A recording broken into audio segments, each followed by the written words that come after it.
Jika kalian umur 30 tahun dan meninggal di umur 80 tahun, artinya kalian cuma punya 439.000 jam lagi untuk hidup.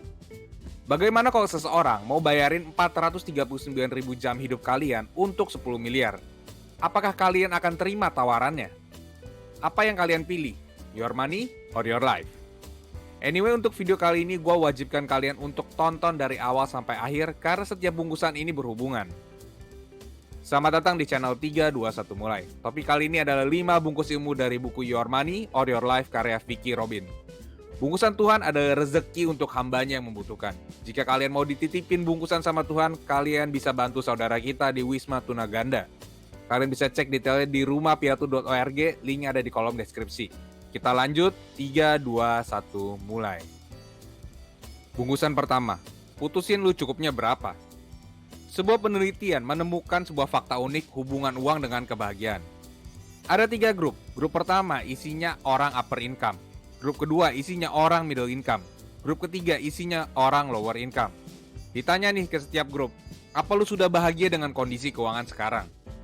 Grup pertama lalu bilang, kalau pendapatan gue naik 50%, gue bakalan bahagia. Grup kedua juga bilang hal yang sama, pendapatan naik 50% baru akan bahagia. Dan grup ketiga pun bilang hal yang sama.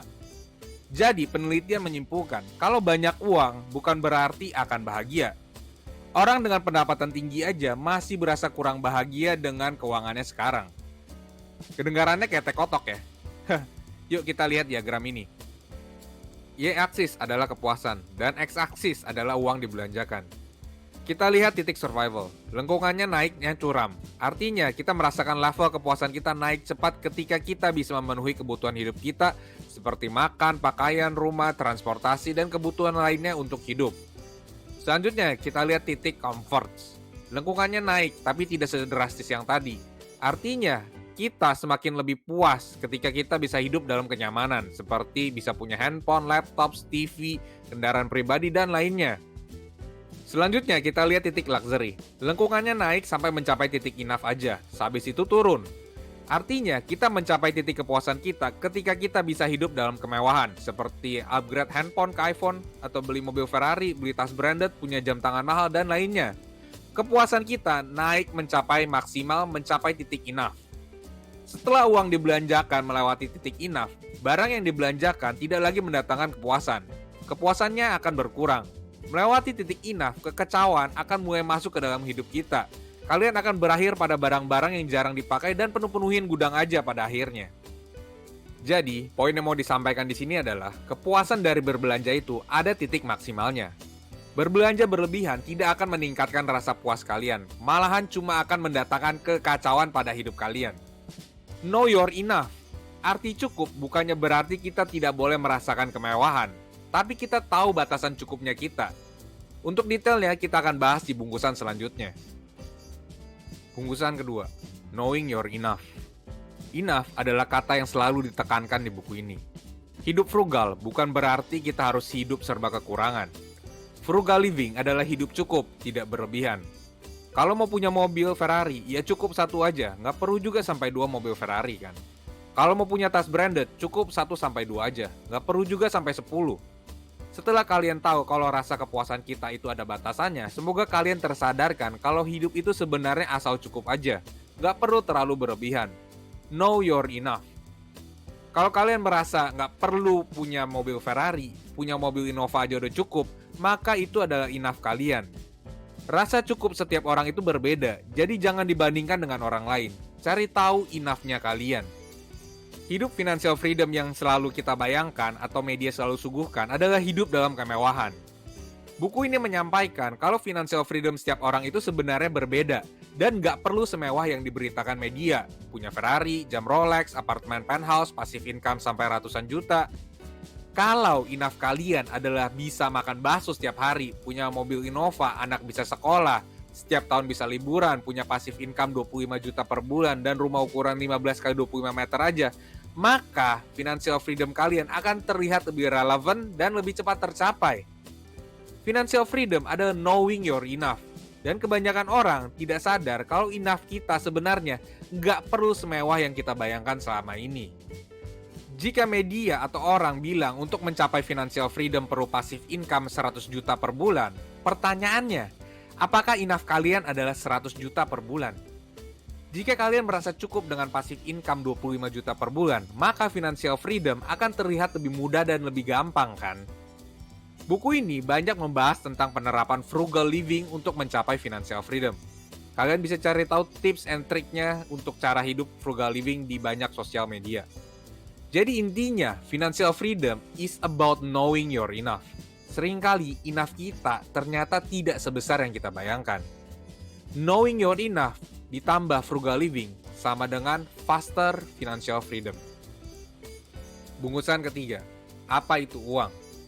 Coba kalian tanya orang di jalan, ginjal lu boleh gue beli 100 juta nggak? Udah pasti kita dikira orang gila.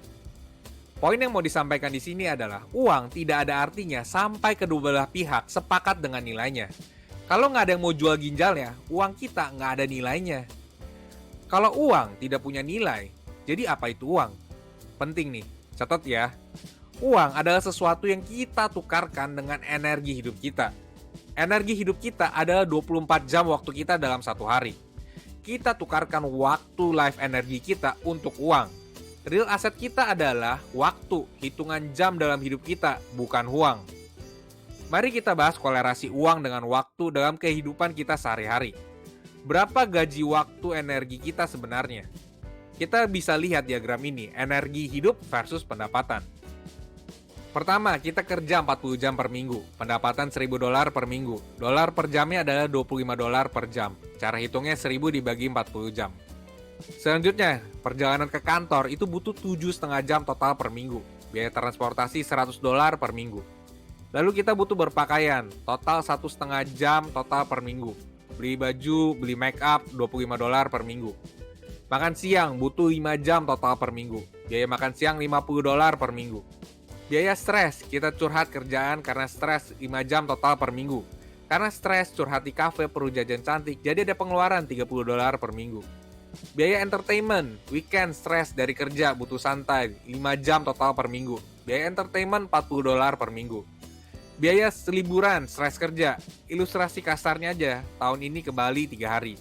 Total waktu dan biaya liburan dibagi 52 minggu, hasilnya 5 jam per minggu dan biaya liburannya jadi $30 per minggu.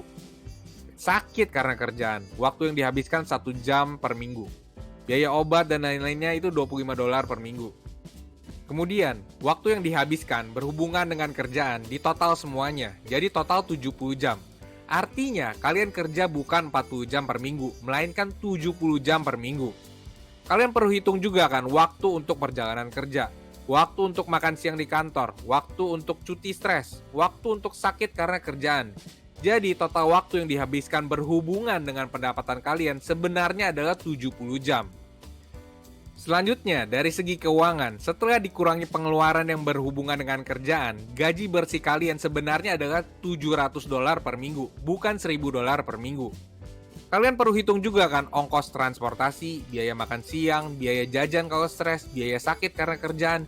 Jadi pendapatan yang dihasilkan sebenarnya adalah $700. Jika $700 dibagi 70 jam, maka pendapatan per jam sebenarnya adalah $10 per jam, bukan $25 per jam. Jika kalian merasa $10 per jam itu tidak worth it dan mutusin untuk berhenti, apa keuntungannya untuk kalian? Kalian bisa punya real aset sebenarnya, yaitu waktu life energy 70 jam. 70 jam aset kalian bisa kalian gunakan untuk belajar atau kerjain sesuatu yang kalian sukai. Jadi, poin yang mau disampaikan adalah, mata uang kita sebenarnya adalah waktu life energy. Lalu pertanyaan pentingnya adalah, berapa duit harga waktu kita yang sebenarnya? Jika kalian berumur 30 tahun dan bisa hidup sampai umur 80 tahun, kalian cuma punya sisa 439.000 jam lagi untuk hidup. Jika 439.000 jam kalian dibeli dengan harga 10 miliar, maka harga waktu kalian adalah 23.000 per jam loh. Bagaimana kalian menilai atau menghargai waktu kalian? Apa harga waktu life energy kalian yang habiskan itu sepadan dengan nilai-nilai hidup kalian? Yuk, mari kita lihat ke bungkusan selanjutnya agar lebih jelas. Bungkusan keempat, your money or your life. Setelah kalian tahu kalau mata uang setiap manusia itu adalah waktu life energy, semoga kalian mulai menilai semuanya berdasarkan waktu, bukan lagi dari uang. Ambil contoh, pergi makan steak yang harganya $50. Menggunakan hitungan sebelumnya, artinya kalian harus menghabiskan 7 jam waktu kalian. Hitungannya adalah kalian kerja 5 jam dulu biar dapat $50 kan? Ditambah 1 jam perjalanan dan 1 jam untuk makan. Maka kalian telah membuang 7 jam dari hidup kalian untuk makan steak $50. Pertanyaannya adalah, apakah 7 jam hidup kalian itu worth it untuk makan steak tersebut? Your money or your life? Contoh lagi, kalian suka banget shopping barang-barang yang nggak diperlukan atau barang-barang di diskon. Let's say setiap minggu kalian habiskan $20. Mari kita lihat tabel ini untuk melihat waktu yang dihabiskan. Pengeluaran $20 dibagi $10, jadi 2 jam waktu kalian. Waktu maintenance 30 menit. Waktu maintenance ini artinya kan kalian perlu rapihin barangnya 1 tahun itu sekali atau 2 kali. Mungkin aja barangnya perlu di setup juga. Kemudian 2 jam ditambah 30 menit, jadi totalnya adalah 2,5 jam setiap minggu. Dalam 1 tahun, kalian akan menghabiskan 130 jam. Cara hitungnya 2,5 jam dikali 52 minggu aja. Pertanyaannya adalah, apakah 130 jam hidup kalian untuk shopping barang-barang yang nggak penting itu bernilai untuk hidup kalian? Your money or your life? Jadi, poin yang mau disampaikan di sini adalah untuk menilai segala sesuatunya berdasarkan dari waktu yang kita habiskan. Selalu bertanya apakah produk atau servis yang kita beli itu bernilai sehingga kita rela mengorbankan waktu, life, energi kita. Dan semoga mulai sekarang kalian menilai semuanya dari waktu yang dihabiskan, bukan lagi dari uang. Bungkusan kelima, FI. Ada 4 FI yang dibahas di buku ini, yaitu yang pertama adalah Financial Intelligence, yang kedua adalah Financial Integrity, yang ketiga adalah Financial Independence, dan yang keempat adalah Financial Interdependence. Banyak orang selalu membahas cara membangun financial independence, tapi kebanyakan dari mereka nggak pernah membahas cara membangun financial intelligence dan financial integrity. Padahal, tanpa financial intelligence dan financial integrity, financial independence itu tidak akan bertahan lama. Contohnya, lihat aja banyak artis kaya yang jatuh miskin. Banyak anak orang kaya yang jatuh miskin juga. Semua ini bukan karena mereka kurang uang loh, tapi karena kurangnya financial intelligence dan financial integrity. Yuk kita bahas. Financial intelligence adalah pengetahuan kita tentang keuangan kita. Bukannya cuma tahu saldo uang di bank aja, tapi kita juga perlu tahu berapa aset kita, berapa liabilitas kita, berapa net worth kita sebenarnya. Financial intelligence juga mencakup keterampilan kita dalam masalah keuangan. Contohnya seperti bungkusan ketiga tadi, gaji yang kita kira $25 per jam ternyata sebenarnya cuma $10 per jam. Dan ini adalah contoh dari financial intelligence. Financial intelligence bertujuan untuk menyadarkan hubungan waktu, life, energi kita dengan uang dan material lainnya. Tujuan lainnya adalah menyadarkan kita akan kebiasaan pengeluaran kita sekarang. Dan di dalam buku ini sebenarnya kita diwajibkan untuk mencatat pengeluaran dan pemasukan kita secara detail, sehingga kita bisa tahu kebiasaan pengeluaran kita. Setelah kita tahu kebiasaan pengeluaran uang kita yang jelek, kita bisa mulai mengeliminasi atau menggantinya dengan kebiasaan yang bernilai. Untuk detailnya cara membangun financial intelligence, kalian harus baca buku ini langsung. Panjang banget kalau gue bahas di sini. Selanjutnya, kita akan bahas tentang financial integrity. Financial integrity adalah inti utama, pilar utama dari buku ini. Jadi apa itu financial integrity? Financial integrity adalah mengetahui seberapa cukup uang atau barang yang dibutuhkan untuk mencapai kepuasan teratas kita. Lebih dari batasan cukup hanya akan mendatangkan kekacauan dan kesusahan. Dengan tahu berapa cukup uang dan barang yang kita perlukan untuk mencapai kepuasan tertinggi kita, kita akan lebih sadar dengan pengeluaran dan pendapatan kita. Berikut adalah ilustrasinya, dan semoga ilustrasi ini membantu kalian. Ketika kita mau beli handphone kedua, pertanyakan ke diri kita, apa kita benar-benar perlu? Apa kita merasa puas dengan punya handphone kedua? Apa barang ini ada nilai tambahnya dalam hidup kita? Jika harga handphone kedua ini adalah 100 jam waktu life energi kita, apa waktu 100 jam yang dihabiskan untuk punya handphone kedua sesuai dengan value, nilai, dan tujuan hidup kita? Dan let's say kita perlu banget handphone kedua. Selanjutnya, pertanyakan kalau kita nggak punya duit gimana? Bagaimana kalau pengeluaran ini bisa berubah? Bagaimana kita bisa punya handphone kedua kalau kita nggak punya duit? Mungkin kita bisa mencari cara alternatif seperti tanya ke saudara punya handphone yang lama atau yang tidak terpakai, jadi kita bisa pakai, atau kita beli second, atau kita bisa pinjam dulu mungkin. Pertanyaan memposisikan kalau kita nggak punya duit dan bertanya bagaimana pengeluaran ini bisa berubah akan merangsang pikiran kita untuk mencari cara alternatif yang murah. Uang atau waktu life energi yang kita hemat bisa kita gunakan untuk mempercepat financial independence kita. Inti yang mau disampaikan adalah financial integrity bertujuan untuk membawa kesadaran kita tentang arti enough, arti cukup dalam hidup kita. Dengan financial integrity, hidup dalam financial independence akan terlihat lebih realistis, cepat dicapai, dan akan bertahan lama.